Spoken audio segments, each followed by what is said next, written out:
Hi, I'm Susan Peisker. I'm going to be teaching British and Classical Literature, Middle School Literature, and Journalism online. And I am going to give you just a quick overview of what those courses entail. All three of them are based on biblical principles. So we have that. In British and Classical Literature, students are looking at not just what the writer had to say, but what how God would approach it, how Christians might have approached it. Sometimes it's a little harder to find, for instance, in the Odyssey, but we do start with the Bible, which is, some might say, how is the Bible literature? Well, it's actually perfect literature because God, in his wonderful wisdom, could inspire people to use those literary tools so beautifully. And so we're going to talk about that and also get into ancient British literature and go all the way to the 20th century with that. Students will be asked to write on a weekly basis for all classes. All of my classes involve writing. British and Classical Literature is something that can follow High School English 1, preferably American Lit, because it's helpful to have had that background before going on to British and Classical Literature. You do not have to have High School English 2 to take British and Classical Literature.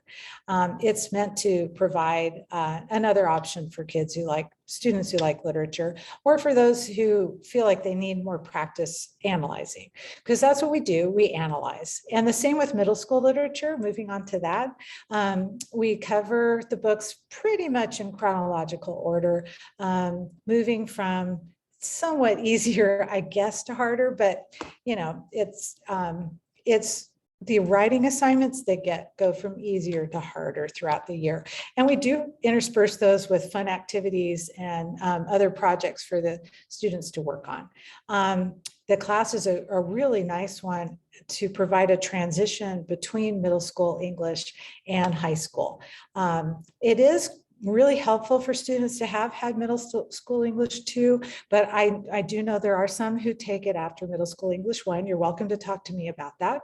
And students should be prepared for any of my classes to talk in class. Discussion is an important part of it, not just the writing assignments. And then let's get to journalism. Journalism is not just about reading the newspaper. It's also about learning how to figure out what's going on with the news, whether it's biased, well-written, how it's written. It's a different style than other kinds of writing. And students will get to write on the ODA Insight blog as long as, they've published the article and, we've talked about it and it meets criteria. But that's a fun outlet for students. Some might be a little shy about that, but don't worry, I prepare you well for that.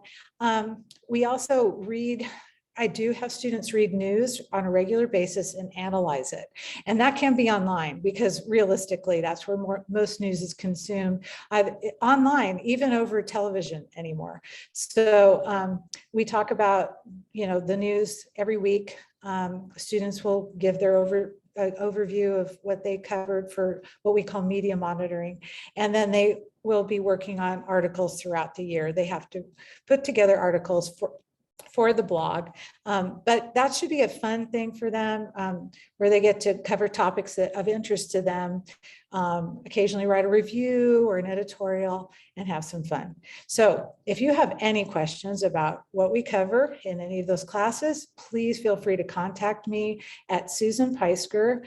I'm Susan Peisker at shpeisker, Peisker @gmail.com. You can also find information about me on my faculty page at the ODA website. So thanks for your interest, and I hope to talk to you.